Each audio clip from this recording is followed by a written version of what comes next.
హైదరాబాద్ రాజేంద్ర నగర్ బండ్లగూడలో తెల్లవారుజామున కారు బీభత్సం సృష్టించింది.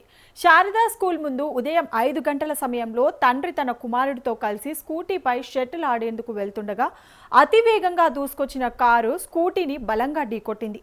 ఈ ప్రమాదంలో తండ్రి పరిస్థితి విషమంగా ఉండగా కుమారుడికి స్వల్ప గాయాలయ్యాయి.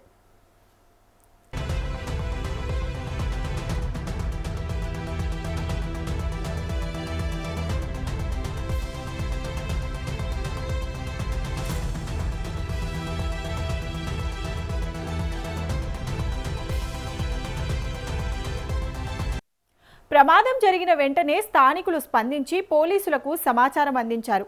ఘటనా స్థలానికి చేరుకున్న రాజేంద్రనగర్ పోలీసులు ట్రాఫిక్కు అంతరాయం కలగకుండా రోడ్డును క్లియర్ చేశారు. ప్రమాదానికి కారణమైన కారు డ్రైవర్ అక్కడి నుంచి పరారైనట్లు తెలుస్తోంది.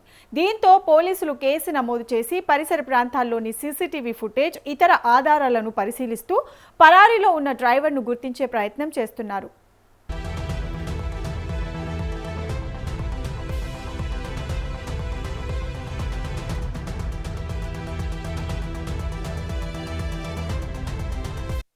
తెల్లవారుజామునే జరిగిన ఈ ప్రమాదంతో బండ్లగూడలో కలకలం రేగింది. అతివేగమే ప్రమాదానికి కారణమై ఉండొచ్చని పోలీసులు ప్రాథమికంగా అనుమానిస్తున్నారు.